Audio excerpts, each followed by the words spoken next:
அன்னைக்கு ஒரு நாள் நடந்தது அரசாங்கத்தின் மூலமாக காவல்துறையின் மூலமாக நடத்தப்பட்ட ஒரு வன்முறை அப்படிங்கிற ஒரு பார்வையோடு மட்டும் எல்லாரும் பார்த்துக்கிட்டு இருக்காங்க. ஆனால் அந்த மக்கள் வந்து சுமார் 4 தலைமுறையாக கிட்டத்தட்ட 100 ஆண்டுகளாக வஞ்சிக்கப்பட்டு கொண்டு வந்து இருக்கிறாங்க. வட இந்தியா வந்து வெறும் 10 வருஷத்தில் வட இந்தியா ஃபுல்லாக அவன் கைக்கு வந்துருச்சு. தென்னிந்தியாவில் குறிப்பாக தமிழ்நாடு மட்டும் அவன் கண்ட்ரோலுக்கு வர்றதுக்கு 50 வருஷம் ஆச்சு. 1806 தான் ஒரு வழியாக எல்லாத்தையும் அடக்கலாம். அப்போ இவனோட கலாச்சாரத்தில் நம்ம மாற்றத்தை கொண்டு வருவோம். அப்போனா தான் நம்ம ஆட்சி பண்ணுறதுக்கு ஈஸியாக இருக்கும்னு சொல்லி தான் அப்போ என்ன பண்ணுறாங்க, இன்டர்ன் காலேஜ் அப்படின்னு ஒன்று ஆரம்பிக்கிறாங்க. காலேஜ் ஆஃப் இன்டர்ன் அப்படின்னு. அதை வந்து கலோக்கியெல்லாம் என்ன சொல்லுவாங்கன்னா மைனர் காலேஜ் அப்படிம்பாங்க. அதை நான் ஒத்துக்கிறேன். காஷ்மீரில் ஒருத்தர் வேறு மாதிரி பேசுகிறாரு, உத்தரப்பிரதேசில் வேறு பேசுகிறாரு, மகாராஷ்டிராவில் வேறு மொழி பேசுகிறாங்க. ஆனால் எல்லாருக்கும் கலாச்சாரம் ஒன்றா தானே இருக்குது. அப்போ நீங்களாம் ஒரே ஆள் தான் அப்படின்னு அவன் சொல்லி அனுப்பிச்சிடும். அப்போ தான் அண்ணா வந்து பேசுகிறேன், நீங்கள் பக்தின்னு மூழ்கினீங்களே, உங்கள் பக்தியால் தான் நமக்கு தனி நாடு கிடைக்கல. 8000 ரூபாய்க்கு 8400 ஏக்கர் இடத்த லீஸு கொடுக்குறேன். அப்போ லீஸு கொடுக்கும்போது அதை யார் வாங்குறாங்கன்னா அவர் வாடியாக நேராக அவர் பேரில் வாங்காமல் அவர் ஒரு கம்பெனி வச்சு நடத்துகிறார்.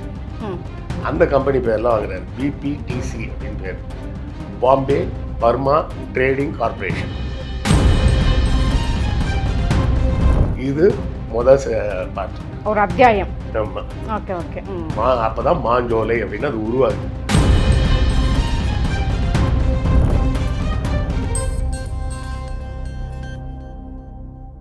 வணக்கம் சார். வணக்கம். ஜூலை 23 தமிழகத்தினுடைய மிகப்பெரிய ஒரு கருப்பு நாள் என்றே வந்து பார்க்கப்பட்டு வருது. தன்னுடைய உரிமைகளுக்காக வந்து போராடிய மக்கள் வந்துட்டு இரக்கமே இல்லாமல் வந்துட்டு கொன்று குவிக்கப்பட்டதாக வந்துட்டு செய்திகள் வந்து வெளியாகியிருக்கு. உண்மையிலே இப்போ இருக்கிற ஜென்ரேஷனுக்கு அந்த மாதிரியான விஷயங்களை பற்றின ஒரு பெருசாக புரிதல் இருக்குமா அப்படிங்கிறது ஒரு சந்தேகம். ஸோ எங்களுக்காக அன்றைக்கி அங்கே என்ன நடந்துச்சு, அதனுடைய பின்னணி என்ன அப்படிங்கிறத கொஞ்சம் டீட்டெயிலாக சொல்லுங்கள். அதாவது அன்னைக்கு ஒரு நாள் நடந்தது அப்படின்னு எல்லாரும் பேசிகிட்டு இருக்கிறாங்க. அதுக்கு ஒரு நாள் நடந்தது அரசாங்கத்தின் மூலமாக காவல்துறையின் மூலமாக நடத்தப்பட்ட ஒரு வன்முறை அப்படிங்கிற ஒரு பார்வையோடு மட்டும் எல்லாரும் பார்த்துக்கிட்டு இருக்காங்க. ஆனால் அந்த மக்கள் வந்து சுமார் 4 தலைமுறையாக கிட்டத்தட்ட 100 ஆண்டுகளாக வஞ்சிக்கப்பட்டு கொண்டு வந்து இருக்கிறாங்க. அதை பற்றி யாருமே பேசுகிறதில்ல. ஏன்னா அதோட வரலாறு என்ன, அதோட பின்னணி என்ன, இதெல்லாம் நிறைய பேருக்கு தெரியவே தெரியாது. அதுதான் வந்து இதோட பிரச்சனையே. இன்றைக்கு சுமார் 200 ஆண்டுகளுக்கு முன்பாக, அப்போ பார்த்தீங்கன்னா மார்த்தாண்டவர்மான்னு சொல்லிட்டு திருவிதாங்கூர் சமஸ்தானத்தில் ஒரு ராஜா ஒருத்தர் இருக்கார். அவருக்கு கீழே வேலை பார்த்துட்டு இருந்த ஒரு படை தளபதியில் ஒருத்தர் வந்து ஒரு 8 வீட்டு பிள்ளைமாருன்னு சொல்லி ஒரு இது சொல்லுவாங்க. அதாவது 12 மனை பிள்ளைமாருன்னு சொல்லிட்டு அது ஒரு ஜாதி. ஓகே. அதில் 8 வீடு ஒன்று, இன்னொரு 4 வீடு ஒன்று தனியாக. இது 2 பேரும் மாற்றி மாற்றி தான் பொண்ணு கொடுத்து பொண்ணு எடுத்துப்பாங்க. ஒரே குரூப்பில் பொண்ணு எடுக்க மாட்டாங்க. அப்படி ஒரு சாதி அமைப்பு அது. அவங்க அந்த தளபதியாக இருந்த ஒருத்தருக்கும் ராஜாவுக்கும் சண்டை வந்துடுச்சு. அப்போ பார்த்தீங்கன்னா அங்கே சிங்கம்பட்டி ஜமீன்தார்னு ஒருத்தர். அந்த ஜமீன்தார் வந்து இது 8 மனை பிள்ளைமார் அவருக்கு ஹெல்ப் பண்ணுறேன்னு சொல்லி தன்னுடைய படைகளையும் பண உதவியெல்லாம் கொடுத்து அனுப்புகிறாரு. சண்டையில் மார்த்தாண்டவர்மாவோட பையன் கொல்லப்படுகிறார். சண்டை தோல்வியில் முடியுது திருவிதாங்கூர் சமஸ்தானத்துக்கு. ஏன்னா திருவிதாங்கூர் சமஸ்தானன்றது பெருசு. இவங்க சின்ன ஆட்கள்கிட்ட போய் அவங்க தோத்துட்டாங்கன்ற மாதிரி ஒரு பெரிய இதாகுது. அப்போது வந்து இந்த மலைத்தொடரில் அந்த குற்றாலம் இருக்குது பார்த்தீங்களா, குற்றாலத்துக்கு மேலே இருக்க அந்த மலைத்தொடரில் கிட்டத்தட்ட 72,000 ஏக்கர் நிலம், யார் திருவிதாங்கூர் சமஸ்தானத்துக்கு சொந்தமான நிலத்தை இவருக்கு சிங்கம்பட்டி ஜமீன்தாருக்கு எழுதி கொடுத்துட்டார், தானமாக கொடுத்துட்றாரு. இந்த சண்டையில் ஏற்பட்ட நஷ்டத்துக்கு நீங்கள் வச்சுக்கிங்க அப்படின்ற மாதிரி. ஒரு 200 வருஷத்துக்கு முன்னாடி அந்த சிங்கம்பட்டி ஜமீனுக்கு அந்த 72,000 ஏக்கர் நிலம், அதாவது நீங்கள் சுசீந்திரம்னு ஒரு ஊர்லாம் கேள்விப்பட்டிருக்கீங்களான்னு தெரியல, கன்னியாகுமரி பக்கம், அது எல்லாமே வந்து திருவிதாங்கூர் சமஸ்தானத்தோடு சேர்ந்தது. ஓகே. களக்காடுன்னு அங்கே ஒரு கிராமம் உண்டு. அந்த கிராமத்தில் வந்து திருவிதாங்கூர் சமஸ்தானத்து ராஜா என்ன பண்ணுவார்னா சம்மருக்கு இங்கே வந்துடுவார். இங்கே வந்து தங்கியிருப்பார். வின்டரில் திரும்ப அங்கே போயிடுவார். அங்கே சுசீந்திரம் பக்கத்துலேயே அதுக்கு வந்து அவங்களுக்கு ஒரு பெரிய அரண்மனை மாதிரி ஒரு வீடே இருக்குது. ஓகே. அந்த வீடை வந்து நீங்கள் எதில் பார்த்துருக்கலான்னா அமைதி படத்தில் பார்க்கலாம். அந்த இவங்க சுஜாதா தங்கியிருக்கிற வீடுன்னு சொல்லி வரும். அப்புறம் இவர் கல்யாணம் பண்ணிட்டு உள்ளே போய் அந்த வீட்டில் குடியிருப்பார்ல, அது வந்து ராஜாவோட அரண்மனை. அதாவது திருவிதாங்கூர் ராஜாவோட அரண்மனை அது. ஓகே. அப்படி அந்த ஏரியா ஃபுல்லாகவே திருவிதாங்கூரோட இது உண்டு. இந்த சிங்கம்பட்டி ஜமீன்தார் வந்து அவரும் கொஞ்சம் நல்ல வெல் டு டூ தான். அவங்கெல்லாம் இருக்கிறாங்க. இந்த மாதிரி அந்த ஒரு சண்டையின் மூலமாக அந்த மேற்கு தொடர்ச்சி மலையில் ஒரு பெரிய ஏரியா, அது ஃபுல்லாக காடு. அது அந்த காட்டு ஏரியா அவங்க கண்ட்ரோலுக்கு வருது. அதுலேயே பாவநாசம் எல்லாமே வந்துடும். இதை வந்து எங்கள் தாத்தா காலத்துலேயே வந்து அவர் என்ன பிஸ்னஸ்னால் மூங்கில் பரம்பு வியாபாரம் தான் அவர். அவர் இந்த சிங்கம்பட்டி ஜமீன்தார்கிட்ட சொல்லி பர்மிஷன் வாங்கி காட்டில் போய் மூங்கில் வெட்டுறதுக்கு கான்ட்ராக்ட் எடுப்பார். ஏன்னா அந்த மூங்கில் எதுக்குன்னா அந்த காலத்தில் பில்டிங் கட்டுறதுக்கு ஷஃபோல்டுன்னு இப்போ சொல்கிறாங்கல்ல, அந்த ஷஃபோல்டிங்க்கு அப்போ மூங்கில் தான் பயன்படுத்துவாங்க. அதை வெட்டி அவர் வியாபாரம் பண்ணிகிட்டு இருப்பார். அப்படி அந்த மாதிரி அந்த பகுதியோட ஒரு பொருளாதாரம் இருக்குதுன்னு வச்சுக்கோங்க. ஆங்கிலேயர்கள் பார்த்திங்கன்னா 1400 1500லலாம் பார்த்திங்கன்னா ரொம்ப பிச்சை எடுத்துக்கிட்டு இருந்தாங்க. அதாவது ஐரோப்பாவில் யாருமே அவங்கள மதிக்க மாட்டாங்க. ஓகே. ஏன்னா ஸ்பெயின் எடுத்துக்கிட்டோம்னா பெரிய பணக்கார நாடு, போர்ச்சுகல் எடுத்துக்கிட்டால் பெரிய பணக்கார நாடு, ஃப்ரான்ஸ் எடுத்தால் கலை இலக்கியத்தில் ரொம்ப உயர்ந்த நாடு, இத்தாலி எடுத்தோம்னா கலை இலக்கியத்தில் உயர்ந்த நாடு. பிரிட்டனை மட்டும் மதிக்கவே மாட்டாங்க, யாரும் பிச்சைக்கார பசங்க மாதிரி சுற்றிட்டு இருக்காங்க அப்படின்னு.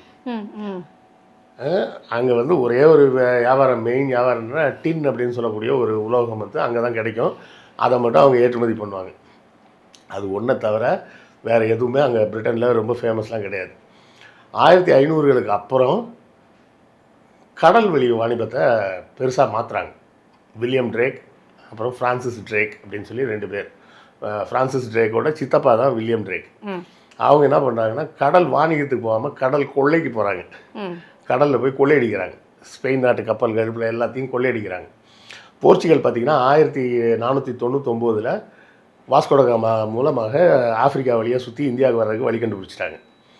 அதுக்கப்புறம் மெகலன் ஒருத்தர், ஃப்ரெடினாண்ட் மெகலன்னு சொல்லி அவரை வந்து ஸ்பெயின் நாட்டிலேருந்து அமெரிக்கா சைடாக போய் அப்படியே பசிபிக் ஓஷன்லாம் சுற்றி இந்தியாவுக்கு வர்றதுக்கு அவங்க ஒரு வழி கண்டுபிடிக்கிறாங்க. வழி கண்டுபிடிச்சி இந்த 2 வழியும், இந்த பக்கமாக போகிற வழியெல்லாம் ஸ்பெயின்காரனுக்கு சொந்தம், இந்த பக்கம் வர்ற வழியெல்லாம் போர்ச்சுகல்காரனுக்கு சொந்தம், வேறு யாரும் வரக்கூடாது அப்படின்னு லாக் பண்ணிடுறாங்க. அப்போ இந்த வில்லியம் ட்ரேக்கும் ஃப்ரான்சிஸ் ட்ரேக்கும் தான் என்ன பண்ணுறாங்க, புதுசாக ஒரு வேலையை ஆரம்பிக்கிறாங்க. ஏன்னா இந்த ஸ்பெயின்காரன் பூரா என்ன பண்ணுறான்னா ஆப்பிரிக்காவிலேருந்து அடிமைகளை பிடிச்சிட்டு போய் அமெரிக்காவில் விவசாயம் பண்ண வச்சு அந்த பொருள்களை எடுத்து ஐரோப்பாவுக்கு கொண்டு போய் வியாபாரம் பண்ணுறாங்க. இப்போ இவங்க என்ன பண்ணுறாங்க, இந்த ஆப்பிரிக்கா பக்கமாக போய் போர்ச்சுகல்காரனும் ஸ்பெயின்காரனும் அடிமைகளை பிடிச்சிட்டு வருவான்ல, அந்த கப்பலை உடச்சி அங்கே இருக்கிற அடிமைகளெல்லாம் கடத்தி அதையே கொண்டு போய் அமெரிக்காவில் விற்கிறது. அப்படி பண்ணி எல்லா இடமும் அடித்து உடச்சி எல்லாம் பண்ணும்போது 1575 கிட்ட ஒட்டுமொத்தமாக ஸ்பெயின் போர்ச்சுகல் எல்லாரையும் அடித்து துரத்தி விட்டாங்க. துரத்தினோடனே சரி கடல் வழி வந்து இனிமேல் யாருக்கும் சொந்தம் கிடையாதுப்பா, யார் வேணால் போய்க்கிங்க அப்படின்னு ஒரு ஒப்பந்தம் போட்டு, நான் போகும்போது நீ என்கிட்ட சண்டைக்கு வராத, நீ போகும்போது நானும் உன்ட்ட சண்டைக்கு வர மாட்டேன் அப்படின்ற மாதிரி ஒரு ஒப்பந்தம் போட்டு அதோட நிப்பாட்டுறாங்க. அதுக்கு அப்புறம் தான் பிரிட்டிஷ் வந்து அப்போ கூட உடனேலாம் வரல, 1630 தான் வராங்க. முதல்ல ஈஸ்ட் இந்தியா கம்பெனின்னு ஒன்று ஆரம்பிச்சுட்டு அங்கேருந்து வந்து ஜஹாங்கீர் அரண்மனையில் தான் முதல்ல வந்து பார்க்குறாங்க. 1700களுக்கு அப்புறம் அவங்களுக்கு இந்தியா வந்து கொஞ்சம் கொஞ்சமாக தன்னுடைய கைவசம் வருது. இந்தியாவுக்கு அவங்க வந்து கிட்டத்தட்ட ஒரு 125 வருஷம் கழித்து முகலாயர்களோட பவர் ரொம்ப கம்மியாகுது. முகலாயர்களோட பவர் வந்து 1705 அவுரங்கசீப் செத்ததோடு போயிடுது. அதுக்கப்புறம் கொஞ்சம் கொஞ்சமாக டல்லாகி டம்மி ஆகிட்டே போகிறாங்க. அப்படி டம்மி ஆகும்போது நவாபெல்லாம் பவர்ஃபுல்லாக ஆகிறாங்க. இந்த நவாபெல்லாம் இவங்க கைக்குள்ளே போட்டு கொஞ்சம் கொஞ்சமாக இந்தியாவை பிடிக்க ஆரம்பிக்கிறாங்க. வெல்த் நல்லா ஜாஸ்தியாக வருது. அப்போ 1800கள் வரும்போது உலகின் பணக்கார நாடாக இங்கிலாந்து மாறிடுது. அப்படி பணக்கார நாடாக மாறும்போது என்ன பண்ணுறாங்க, அதாவது உலகத்துலேயே ஒஸ்ட்டு சாப்பாடு எதுன்னு கேட்டால் பிரிட்டன் சாப்பாடும்பாங்க. இப்போவுமா? ஆமாம், இப்போவும் ஒரு வாரத்துக்கு சேர்த்து மொத்தமாக சமைச்சு வச்சுருவாங்க.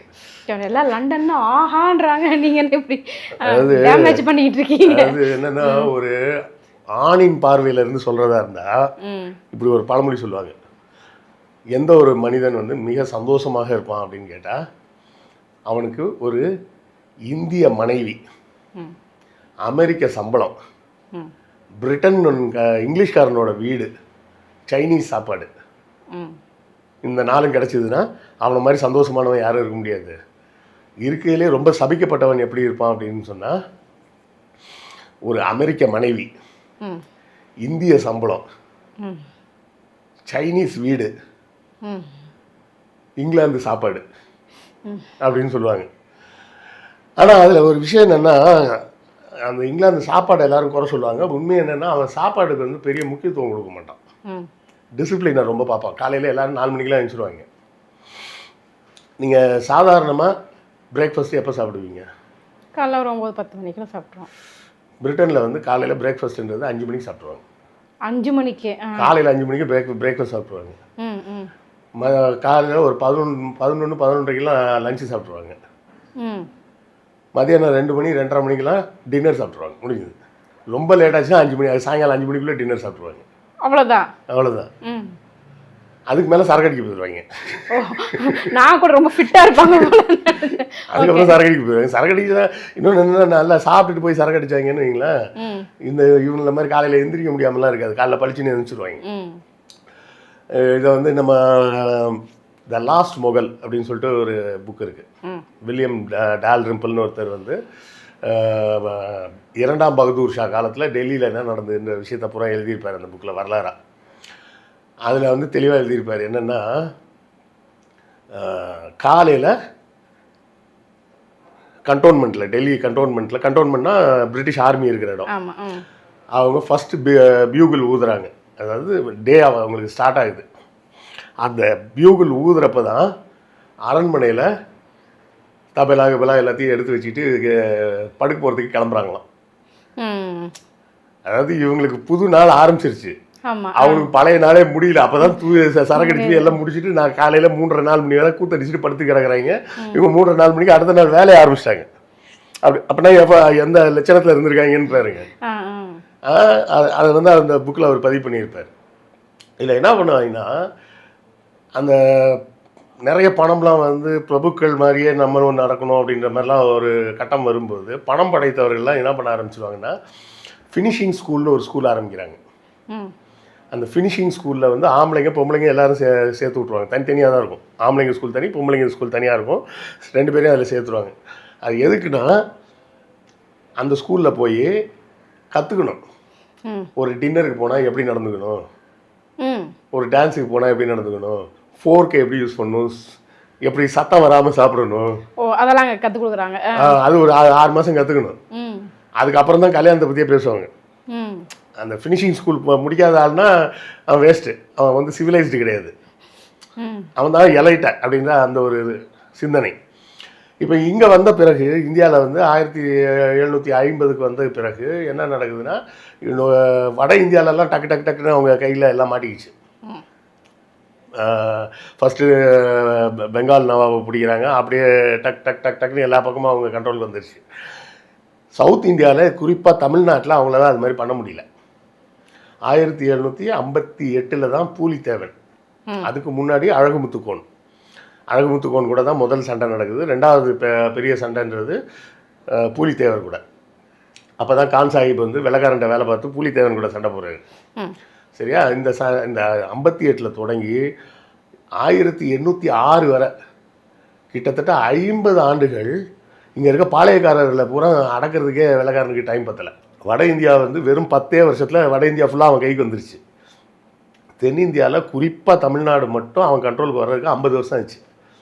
1806 தான் ஒரு வழியாக எல்லாத்தையும் அடக்கினான். அதுக்கப்புறம் என்ன யோசிக்கிறான்னா, இவங்க கல்ச்சர்னு ஒன்று வச்சுருக்காங்க. அவன் எல்லா நாட்டிலையும் கல்ச்சர்னு ஒன்று இருக்கும். அவங்களுக்குன்னு உள்ள ஒரு நடைமுறைகள், நடை, உடை, பாவனை, உணவு, இப்படி எல்லாமே இருக்கும்ல. இவனை மதம் மாற்றுறதுனா கஷ்டம். யாரையுமே மதம் மாற்ற முடியாது. நீங்கள் அது முதல்ல புரிஞ்சுங்க. நாளைக்கு நான் திடீர்னு உங்களை பிடிச்சி வச்சு முஸ்லீமாவோ கிறிஸ்டினாவோ ஆக்க முடியுமா? முடியாது. ஏன்னா நீங்கள் பேருக்கு வேணால் உங்கள் பேரை வேணால் ஏதாவது சொல்கிற அந்த மதத்தை சார்ந்த பேராக கூட வச்சுக்கலாம். உண்மையிலே நீங்கள் மனசார அந்த கடவுளை கும்பிடுவீங்களா? இல்லை, வாய்ப்பு இல்லை. வாய்ப்பு இல்லைல்ல. அப்போ யாரையும் கட்டாயப்படுத்தி மதம் மாற்ற முடியாதுன்றதை புரிஞ்சுங்க. ஏன்னா இந்த சங்கிங்க பூரா லூஸ் மாதிரி பேசிகிட்டு இருப்பாங்க. கட்டாய மதம் மாற்றம், கட்டாய மதம் மாற்றம். கட்டாயமாக எப்படி ஒருத்தனை மதம் மாற்ற முடியும்? நேற்று வர முருகனை கும்பிட்டுருக்கோம், இல்லை நீ இன்னிலேருந்து ஜீசஸ் கும்பிடலாம் உதைப்பேன் அப்படின்னு சொல்ல முடியுமா? இல்லைன்னா அப்போ கூட அவன் கண்ணை மூடி முருகனை கும்பிட்றானா ஜீசஸை கும்பிட்றானான்னு உனக்கு எப்படி தெரியும்? ஆமாம். சர்ச்சில் வந்து உட்காந்து முட்டி போட்டுக்கிட்டு அவன் முருகனை நினச்சி கும்பிட்டுருக்கலாம்ல. அவன் உண்மையிலே மனசு மாறினா தான் அந்த புதிய கடவுளை ஏற்றுப்பான். ஸோ கட்டாய மத மாற்றம் தான் பண்ண முடியாது. இப்போ என்ன நடக்குதுன்னா, இந்த ஜமீன்தார்கள்லாம் பார்க்குறாங்க, எல்லாம் பென்ஷனை வாங்கிட்டு கம்முன்னு இருக்காங்க. ஆனாலும் என்னைக்காவது ஒரு நாள் எவனாவது கிளப்பிட்டான்னா என்ன பண்ணுறது? திடீர்னு எனக்காவது கிளம்பிடுவாங்க. கிளம்பிட்டானா என்ன பண்ணுறது அப்படின்னு சொல்லி எதுக்காக யோசிக்கிறாங்கன்னா, எல்லாரையும் அடக்கியாச்சுன்னு நினைக்கிறப்ப தான் 1857 சிப்பாய் கழகம்னு ஒன்று பெருசாக வட இந்தியாவில் வருது. வந்து அந்த வர்ற கழகமே எதனால வருது? முஸ்லீம்ஸ் வந்து என்ன சொல்கிறாங்க, இதில் பன்னி கொழுப்பு கலந்துருக்கு அப்படின்னா, இந்துக்கள் என்ன சொல்கிறாங்க, இது பசுமாட்டு கொழுப்பு கலந்துருக்கு அப்படின்னா, அதை சொல்லி தான் கலவரமே வருது. அப்போ இவனோட கலாச்சாரத்தில் நம்ம மாற்றத்தை கொண்டு வருவோம்.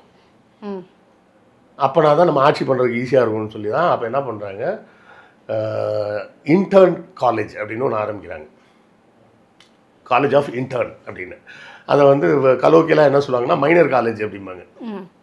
அதாவது மைனர் காலேஜ்னால் என்ன அர்த்தம்னா, ஒரு 10-12 வயசு இருக்கிறப்பவே இந்த ஜமீன்தாரோட வாரிசுகள் இருப்பாங்கல்ல, ஜமீன்தாருக்கு வந்து வெள்ளைக்காரன் வந்தால் வீட்டுக்கு வந்தானா ஏதோ தேவதூதனே நேரில் வந்த மாதிரி. அப்போ என்ன பண்ணுறாங்க, அந்த ஜமீன்தார்கிட்ட போய் பேசும்போதே உங்கள் பையனை எங்கள் கூட அனுப்பி வைங்க, நாங்கள் இதுக்குன்னு தனியாக ஒரு காலேஜ் வச்சுருக்கோம், உங்கள் பையனுக்கு கூட அவனுக்கு தேவையான வேலைக்காரங்க எல்லாத்தையுமே அனுப்பி வைங்க, ஒன்றும் தப்பு இல்லை, அவனை எங்களை மாதிரி துறை மாதிரி மாற்றி காட்டுறோம். ஓகே. நம்ம ஊரில் கலோக்கிலாம் கூட சொல்லுவாங்க, துறை இங்கிலீஷ்லாம் பேசு அப்படிம்பாங்கல்ல, அது மாதிரி உங்கள் பையனை வந்து அந்த மாதிரி நாங்கள் மாற்றி காட்டுறோம் அப்படின்னு சொல்லி ஆரம்பிக்கிறாங்க. ஆரம்பித்தப்போ தான் சென்னையில் தான் அந்த காலேஜ் கட்டுறாங்க.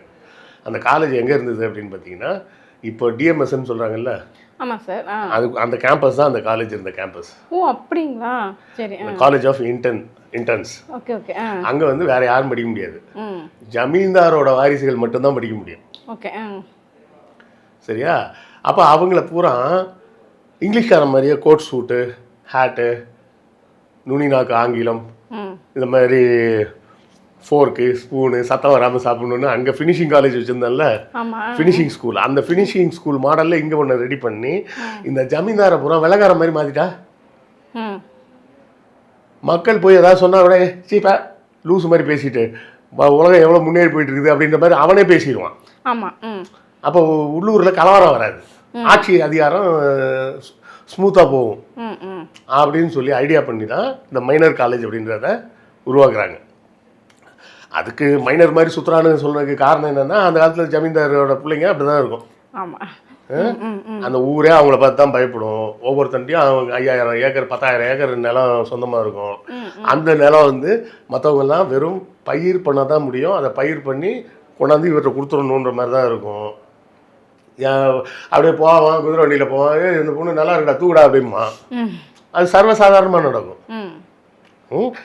இப்போவே சாதாரணமாக ஒரு ஆஃபீஸ் வச்சு நடத்துகிற ஒருத்தனே என்ன பண்ணுறான், ஆஃபீஸில் வேலை பார்க்குற பொண்ணை கை பிடிச்சிருக்கிறான். அப்போ எப்படி அந்த ஜமீன்தார் முடிவு பண்ணுறாருன்னா நீ அந்த ஊர்லேயே குடியிருக்க முடியாது. அப்படி ஒரு அதிகாரம் கையில் இருக்கும்போது எந்த அளவுக்கு ஆட்டம் போட்டுருப்பாங்க. வெள்ளைக்காரன் சொன்னால் நீ என்ன வேணால் ஆட்டம் போட்டுக்கோ, ஆனால் ஸ்டைலாக இருக்கு முதல்ல, சும்மா வேட்டி கட்டிக்கிட்டு இப்படிலாம் சுத்தாத அப்படின்னு அவனை மாத்துறான். ஒரு கலாச்சாரத்தை வந்து அழிக்க ஆரம்பிச்சிட்டோம் அப்படின்னாலுமே மக்களை ஈஸியாக வந்து நம்ம கலாச்சாரத்தை அழிக்கிறது இல்லைம்மா, கலாச்சாரத்தை மாத்துறது கலாச்சாரத்தை மாத்தினோம்னா அந்த சைடு போயிடுவாங்க. ஓகே. அதாவது இந்தியாவுக்கு சுதந்திரம் கொடுக்கறதுக்கு முன்னாடி முஸ்லீம்ஸ் வந்து கேட்குறாங்க எங்களுக்கு தனி நாடு வேணும்னு, ஜின்னா கேட்குறாரு. அதே போலவே பெரியாரும் அண்ணாவும் அதே அதிகாரியை பார்த்து பேசுகிறாங்க, எங்களுக்கு திராவிட நாடுன்னு தனியாக கொடுத்துருங்க, அவங்களும் நாங்களும் ஒன்றும் இல்லை அப்படின்னு. வெள்ளைக்காரன் என்ன சொல்கிறான், முஸ்லீம்ஸ் கேட்குறாங்கன்னா ஒரு அர்த்தம் இருக்குது. வட இந்தியர்கள் கும்பிடக்கூடிய எந்த மத சடங்குகளையும் அவங்க பின்பற்றுறதில்லை, வட இந்தியர்கள் கும்பிடக்கூடிய எந்த கடவுளையும் அவங்க கும்பிட்றதில்லை. ஆனால் நீங்கள் நாங்கள் தென்னிந்தியா வேறேன்னு சொல்கிறீங்க, வட இந்தியாவில் எல்லாம் என்ன சாமி கும்பிட்றாங்களோ அதே சாமி தான் கும்பிட்றீங்க, அவங்க எந்த முறைப்படி திருமணம் பண்ணுறாங்களோ அதே முறைப்படி தான் நீங்களும் திருமணம் பண்ணுறீங்க. அவங்க எந்த புரோகிதரை வச்சு கல்யாணம் பண்ணுறாங்களோ அதே புரோகிதரை வச்சு தான் நீங்களும் கல்யாணம் பண்ணுறீங்க. அப்புறம் எப்படி நீங்கள் வேறு அவங்க வேறுன்னு சொல்கிறீங்க? பேசுகிற மொழி வேறு, அதை நான் ஒத்துக்கிறேன். காஷ்மீரில் ஒருத்தர் வேறு மாதிரி பேசுகிறாரு, உத்தரப்பிரதேசில் வேறு ஒரு பேசுகிறாரு, மகாராஷ்டிராவில் வேறு மொழி பேசுகிறாங்க. ஆனால் எல்லாருக்கும் கலாச்சாரம் ஒன்றா தானே இருக்குது. அப்போ நீங்களாம் ஒரே ஆள் தான் அப்படின்னு அவன் சொல்லி அனுப்பிச்சிடான். அப்போ தான் அண்ணா வந்து பேசுகிறாரு, நீங்கள் பக்தின்னு மூழ்கினீங்களே, உங்கள் பக்தியால் தான் நமக்கு தனி நாடு கிடைக்கல. ஏன்னா ஆரியர்கள் என்ன பண்ணாங்க, தமிழர்கள்ன்ற உங்கள் அடையாளத்தை அழித்து உங்கள் கலாச்சாரத்தை அவங்க கலாச்சாரத்துக்கு மாற்றிட்டாங்க. புரியுதா? அதைத்தான் ஆங்கிலேயர்களும் செய்ய ட்ரை பண்ணாங்க. இவங்களுக்கெல்லாம் அது வெள்ளக்கார மாதிரி மாற்றிடுவோன்னு. இதில் வந்து ஒரு சின்ன சிக்கல் வருது. அப்போ வந்து கிளமெண்ட் அப்படின்னு சொல்லி ஒரு ஆங்கிலேய அதிகாரி தான் அந்த ஸ்கூலுக்கு பிரின்ஸிபலாக இருக்கார். முதல்ல ஆரம்பித்தப்போ ஒருத்தர் இருந்தார், அவர் அப்புறம் இங்கிலாந்து போயிட்டார். இங்கிலாந்து போகும்போது இந்த கிளமெண்ட்ன்றவரை தான் நியமிக்கிறாரு. அந்த கிளமெண்ட்டை அவரோட மனைவி டாரத்தின்னு ஒருத்தங்க, 2 பேரும் அங்கேயே தான் தங்கியிருப்பாங்க. எல்லாருமே அங்கே தான் தங்குவாங்க. அது உண்டு உறைவிட பள்ளி மாதிரி, போர்டிங் ஸ்கூல் மாதிரி அது. அப்போ எல்லாம் அங்கே தான் தங்கியிருக்கிறாங்க. என்ன ஒன்று, இந்த ஆளுக்கு வந்து கொஞ்சம் நிறவெறி ரொம்ப ஜாஸ்தி. அப்போ ராமநாதபுரம் ராஜா சேதுபதியை ஒரு வாட்டி பேசும்போது அவன் ஒரு நிகர் அப்படின்னு சொல்லிடுறான். நிகர்னா நீக்ரோ அப்படின்ற அர்த்தத்தில் மட்டமான ஒரு சொல்லாக சொல்லி திட்டிடுறான். இப்படி திட்டப்படும் போது கண்டமனூர் ஜமீன்தார்னு நினைக்கிறேன், அவர் பையன் வந்து ராமநாதபுரம் சேதுபதிக்கு ரொம்ப க்ளோஸு, அவருக்கு ரொம்ப பிடிக்கும். அப்போ வந்து அங்கே யாரெல்லாம் படிக்கிறாங்கன்னா கண்டமனூர் ஜமீன்தார் படிக்கிறாரு, அப்புறம் ஊர்காடு ஜமீன் ஒரு ஜமீன், சிங்கம்பட்டி ஜமீன்தாரோட பையன், இப்படி எல்லோரும் படிக்கிறாங்க. இதில் ஒரு நாள் நைட் என்ன ஆகுதுன்னா, டமால்னு ஒரு சத்தம் கேட்குது. டாரத்தி எழுந்துச்சு பார்க்குறாங்க. அதாவது டாரத்தி கொடுத்த வாக்குமூலம், சரியா? டாரத்தி கொடுத்த வாக்குமூலம் இப்படி வருது. சத்தம் கேட்குது. என்னன்னு பார்த்தா கிளமெண்ட் வந்து மண்டையிலே சுடப்பட்டு செத்து கிடக்கிறார் பெட்ரூம்லேயே. திராவிடம் சத்தம் கேட்குது, எல்லாம் போலீஸ்லாம் வருது. எல்லாம் கடைசியில் விசாரிச்சா பார்த்திங்கன்னா இந்த ஊர்காடு ஜமீனில் அண்ணன் தம்பி 2 பேர் வந்து படிக்கிறாங்க. சிங்கப்பட்டி ஜமீனில் ஒருத்தர், அவர் பையன் மட்டும். கடம்பூர் ஜமீன் பையன் ஒருத்தன், அவர் தான் வந்து நான் முதல்ல சொல்லும்போது கண்டமனூர்னு சொல்லிட்டேன்னு நினைக்கிறேன். கடம்பூர் ஜமீன், கடம்பூர் ஜமீனோட பையன் தான் கொலை பண்ணார். நாங்கள் 2 பேரும் கூட இருந்து பார்த்தோம், அவ்வளோதான். நாங்கள் இன்வால்வ்லாம் ஆகலை. அவருக்கு வந்து தான் கோவப்பட்டு அவர் தான் 2-3 நாளாக திட்டம் போட்டு கொண்டுட்டார் அப்படின்னு இவங்க வாக்குமூலம் கொடுத்துட்டாங்க. கேஸு சென்னையில் நடக்குது. அப்போ சுவாமிநாதன் ஒரு ஐயர் ஒருத்தர், அவர் தான் வழக்கறிஞர், அவர் தான் கேஸ் நடத்துகிறார். அப்போ டாரத்தி என்ன பண்ணுறாங்க, இந்த கேஸ் இங்கே நடந்தால் சரியாக நடக்காது, ஏன்னா இவர்கள் எல்லாருமே இந்த ஏரியாவை சேர்ந்த ஜமீன்தார்கள், அப்போ இன்ஃப்ளூயன்ஸ் இருக்கும், அதனால் கேஸ் சரியாக நடக்காது, கேஸை வந்து பாம்பேக்கு மாற்றுங்க, பாம்பே இல்லைன்னா இவங்க இன்ஃப்ளூயன்ஸ் பண்ண முடியாது அப்படின்னு சொல்லி கேஸை இங்கேருந்து அங்கே மாற்றுறாங்க. இதில் இன்னொரு விஷயம் வேறு சொல்லுவாங்க. என்ன சொல்லுவாங்கன்னா, உண்மையிலே டாரத்திக்கும் கண்டமனூர் ஜமீன்தார் பையனுக்கும் தொடர்பு இருந்தது. அவங்க 2 பேரும் சேர்ந்து கூட போட்டிருக்கலாம், இவரை புருஷனை போட்டிருக்கலாம், போட்டு கடம்பூர் ஜமீன் மேலே தீர்ப்பு விட்டாங்க அப்படின்னா. அப்போ நிறைய இந்த மாதிரி கான்ஸ்பிரசி தியரிலாம் நிறைய வந்துக்கிட்டு இருக்கும். அப்போ அந்த கேஸை நடத்துறதுக்கு வாடியான்னு சொல்லிட்டு ஒரு பெரிய வக்கீல் ஒருத்தர், அவர் தான் அந்த கேஸில் ஆஜராகிறார். ஆஜராகும்போது அவர் முதல்ல வைக்கக்கூடிய ஒரு வாதம் என்னென்னா, ரொம்ப தள்ளி போயிட்டுருக்கிறோன்னு நினைக்கிறேன், வந்துட்டோம், மாஞ்சோலைக்கிட்ட வந்துட்டோம். அவர் வந்து என்ன பண்ணுறாருன்னா, முதல் வாதமே என்ன சொல்கிறாருன்னா, இவங்க வந்து கடம்பூர் ஜமீன் வந்து சுட்டு கொன்னுட்டு துப்பாக்கியை மாடியிலேருந்து கீழே போட்டாருன்னு சொல்லியிருக்காங்க. அவங்க சொல்லியிருக்க துப்பாக்கியோட மாடல் ஃபஸ்ட் ஃப்ளோர்லேருந்து கீழே போட்டாலே உடஞ்சிரும். அதுதான் அந்த அளவுக்கு ஒரு மட்டமான மாடல் அது. ஆனால் இந்த துப்பாக்கி உடையாமல் இருக்குது. அப்படின்னா எப்படி, இது போலீஸ் சித்தரிச்ச வழக்கு அப்படின்னு முதல் பாயிண்ட்டை உடைக்கிறாங்க. இப்படி ஒவ்வொரு பாயிண்ட்டாக உடைக்கும்போது கடைசியாக எங்கே கொண்டாந்து நிப்பாட்டிடுறாங்கன்னா, அப்போ தான் இந்த கள்ளக்காதல் தொடர்பு இந்த மாதிரி மேட்டர்லாம் வருது. கடைசியாக என்ன சொல்கிறாங்கன்னா, இது இவர் செஞ்சுருக்கிறத விட சிங்கம்பட்டி ஜமீன்தார் பையன் செய்ய தான் வாய்ப்பு இருக்குன்ட்டார் அப்படின்னு கேஸ் திரும்ப ஆரம்பிச்சிருச்சு. இப்போ திரும்பினோடனே என்ன ஆகி போச்சு, இவருக்கு சிங்கம்பட்டி ஜமீனுக்கு தான் பையனை எப்படியா காப்பாற்றணும், என்ன பண்ணுறது அப்படின்னு சொல்லிட்டு வாடியா கூட பேசி என் பையனுக்கும் சேர்த்து நீங்களே வாதாடுங்க அப்படின்னு சொல்லி கேட்குறாரு. உடனே அவர் வந்து எனக்கு ஃபீஸாக என்ன தருவீங்க, எனக்கு பணம் ஒரு ஏதோ ஒரு அமௌண்ட் சொல்ல, அவ்வளோ என்னால் முடியாது, அதுக்கு பதிலாக நிலமா தரேன் அப்படின்றாரு. சரி நிலமானா எவ்வளோ தருவீங்க அப்படின்னா, இந்த குற்றாலம், அப்போ வந்து குற்றாலம் வந்து வெள்ளைக்காரங்களுக்கு ரொம்ப பிடிச்ச ஒரு இடம். இது நடக்கிறது வந்து இந்த க்ரைம் நடந்தது அக்டோபர் 15, 1919. அப்போ தான் 2ஆம் உலக யுத்தம் முதல் உலக யுத்தம் முடிஞ்ச டைம். அப்போ என்ன சொல்கிறாரு, இந்த குற்றாலம் மலைக்கு மேலே இவர் ஏற்கனவே வாங்கி வச்சுருந்தார்ல ஒரு 72,000 ஏக்கர் இவர்கிட்டருந்து, மார்த்தாண்டவர்மாட்ட இருந்து, அதில் ஒரு குறிப்பிட்ட இடத்த சொல்லி ஒரு 8,400 ஏக்கர் இடத்த உங்களுக்கு 99 வருஷத்துக்கு லீஸ் கொடுத்துட்றேன் அப்படின்னு சொல்கிறார். லீஸ் என்ன அக்ரிமெண்ட் அப்படின்னு கேட்டிங்கன்னா, ஒரு ஏக்கர் நிலத்துக்கு வருஷத்துக்கு ₹1 கொடுக்கணும். வருஷத்துக்கு 8,000 ரூபாய். சரியா? 8,000 ரூபாய்க்கு 8,400 ஏக்கர் இடத்த லீஸு கொடுக்குறேன்னாங்க. அப்போ லீஸு கொடுக்கும்போது அதை யார் வாங்குறாங்கன்னா, அவர் வாடியாக நேராக அவர் பேரில் வாங்காமல் அவர் ஒரு கம்பெனி வச்சு நடத்துகிறார். அந்த கம்பெனி பேரில் வாங்குறாரு. பிபிடிசி அப்படின்னு பேர், பாம்பே பர்மா ட்ரேடிங் கார்ப்பரேஷன். அந்த பேரில் லீஸ் போடுறாங்க. லீஸ் கொடுக்கும்போது அந்த பிபிடிசி கம்பெனியோட வேலை என்னென்னா, பர்மாவில் தேக்கு மரத்தெல்லாம் வாங்கி இந்தியாவில் கொண்டு வந்து விற்பனை பண்ணுவாங்க. அதுதான் அதுக்கு பாம்பே பர்மா ட்ரேடிங் கார்ப்பரேஷன் பேர். அவங்க அங்கே இருந்து, ஏன்னா 1900க்கு அப்புறம், அதாவது 1900 கூட இல்லை, பிரிட்டிஷ்காரங்க ஆட்சிக்கு வந்த பிறகு யார் வேணாலும் தொழில் பண்ணலான்னு சட்டம் மாறிடுச்சு. அதுக்கு முன்னாடி ஈஸ்ட் இந்தியா கம்பெனி மட்டும்தான் இந்தியாவில் தொழில் பண்ண முடியும், வேறு யாரும் தொழில் பண்ண முடியாது. சரியா? அந்த பிரிட்டனோட ஆட்சி வந்த பிறகு யார் வேணால் தொழில் பண்ணுறாங்கப்போ இந்தியர்களும் நிறைய பேர் இது செய்கிறாங்க. இவர் இந்த வாடியான்னு சொல்கிறோமே, இவர் யாருன்னு கேட்டிங்கன்னா, இப்போ நம்ம சொல்கிறோமே பாம்பே டையிங் குரூப்பு, அந்த எல்லா குரூப்பும் சேர்ந்தது தான் வாடியா குரூப்னு பேர். Okay okay. கோ ஏர்னு கூட ஒரு ஃப்ளைட் சர்வீஸ் கூட வச்சுருக்காங்க. இந்தியாவில் பெரிய பெரிய பிஸ்னஸ் எல்லாமே வச்சுருந்தது இந்த வாடியா குரூப் தான். இவங்க தான் யாரை வந்து தொழில் பண்ண விடாமல் தடுத்தது அப்படின்னு கேட்டிங்கன்னா, தீருபாய் அம்பானியை முதல்ல மார்க்கெட் இண்டஸ்ட்ரிக்குள்ளே வரும்போது அவர் வர விடாமல் தடுத்ததும் இவங்க தான். Okay okay. குரு படம் பாருங்க, பார்த்தீங்கன்னா தெரியும். அந்த படத்தில் வந்து தீருபாய் அம்பானியை தொழில் செய்ய விடாமல் பல இடைஞ்சல் கொடுப்பார் ஒருத்தர். அந்த இடைஞ்சல் கொடுத்தவர் தான் இந்த வாடியா. சரியா?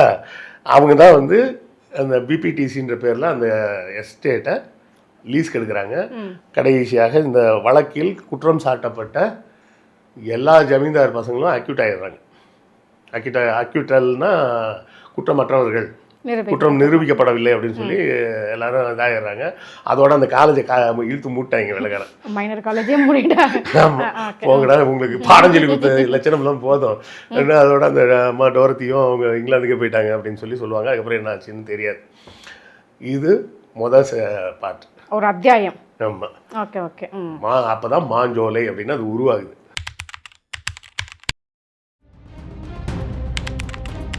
12 மணி நேரம் 16 மணி நேரம்லாம் வேலை பார்க்கணும். கொத்தடிமை மாதிரி வச்சுருந்துருக்காங்க. கிட்டத்தட்ட கொத்தடிமை தான். அப்படி வேலை பார்க்க, ஏன்னா கொத்தடிமைக்கு சம்பளம் கிடையாது, இவங்களுக்கு சம்பளம்னு ஒன்று பேருக்கு கொடுத்துருக்காங்க. பெண்களுக்கு மட்டும் அந்த மாத விடுப்பு காலத்தில் மட்டும் அவங்க விட்டு லீவ் எடுத்துக்கலாம். ஆனால் என்ன பண்ணணும், அந்த அதிகாரி முன்னாடி வந்து கையால் காமிக்கணும், பாரு ரத்தம் வருது. 77 முதல்ல இந்த மாஞ்சோலை தொழிலாளர்கள்லாம் ஒரு பெரிய போராட்டம் பண்ணுறாங்க. அப்போது எம்ஜிஆரோட ஆட்சியில் அடக்கப்படுகிறது. கடுமையான முறையில் காவல்துறையால் கண்ட்ரோல் செய்யப்படுது. இவ்வளவுக்கு போராட்டம் எப்படி பண்ணுறாங்க, வேலை நிறுத்த போராட்டம் இல்லை, அந்த 12 மணி நேரம் வேலை செஞ்சுட்டு அதுக்கப்புறமா ஒரு இடத்துல உட்காந்து போராட்டம் பண்ணுவாங்க. காவல்துறை சுட்டுச்சின்ன உடனே என்ன, பின்னாடி போக முடியாத அளவுக்கு நெரிசல் இருக்குன்னு உடனே ஆற்றுக்குள்ளே இறங்கிட்டாங்க. ஆற்றுக்குள்ளே இறங்குனா பெரிய கலவரம் ஆகுது.